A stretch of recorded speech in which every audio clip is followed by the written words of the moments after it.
Evet, çok değerli basın mensupları, değerli arkadaşlarım, hepiniz hoş geldiniz. Bir 10 Ocak ertesinde yine beraberiz. 10 Ocak Çalışan Gazeteciler Gününüzü kutluyorum. Her yıl davetimize icabet edip katılıyorsunuz. Ben bu noktada hepinize müteşekkirim.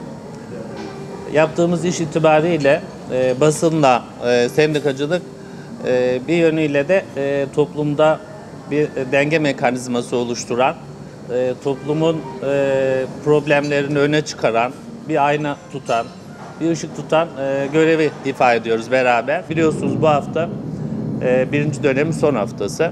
Cuma günü öğrencilerimiz karnelerini alarak 2 haftalık bir tatile çıkacaklar. Eğitimle ilgili çok şeyler söyleyebiliriz ama geldiğimiz aşamada eğitimin Türkiye yüzyılı hedefine uygun yeniden bütün birimleriyle eğitim felsefesinden eğitim yönetimine, ders kitaplarının içeriğinden sosyal etkinliklere, öğretmenlerin atanmasından yer değiştirmesine, hizmet içi eğitimden sosyal etkinliklerin nerede yapılacağına, çünkü bugünlerde basına çok şeyler yansıyor. Öğrencilerin camiye gitmesini eleştiren bir sendikal yaklaşım var.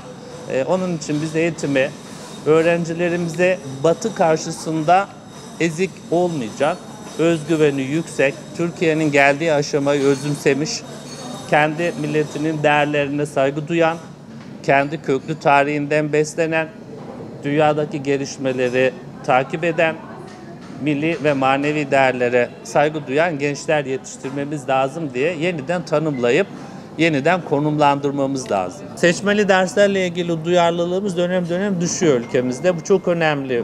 Bizim şu andaki gençliğin içinde olduğu problemler, işte sapkınlıklar, bir sürü hani toplumun geleceğini tehdit eden sapkınlıklara aslında bir çözüm seçmeli dersler.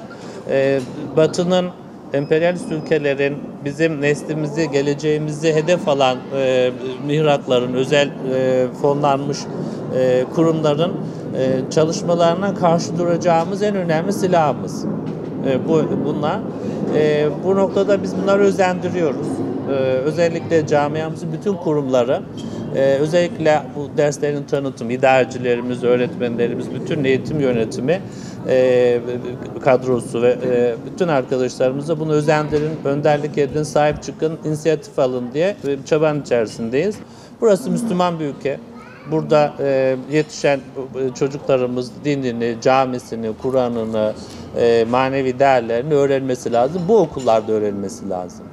Okullarda öğrenmediğinde hangi arızaların çıktığına yine bunlar en çok itiraz ediyorlar. Onun için Diyanet ve bütün çalışmalarıyla, 4-6 yaş Kur'an kurslarıyla, milli eğitim seçmeli dini derslerle, normal müfredatı olan din kültürü ahlak bilgisi dersleriyle, sosyal etkinlikleriyle bizim bir avuç itiraz eden, köklü dışarıda bu ülkenin değerleriyle yıllardır işte savaşan insanların söylemine, uçuk kaçık fikirlerine pabuç bırakacak durumda değiliz. Biz mücadelemizi veriyoruz, vereceğiz. Bu çocuklarımız bizim Peygamberimizin hayatı, Kur'an-ı Kerim gibi dersleri alacaklar ve en temel dini bilgilerle mezun olacaklar.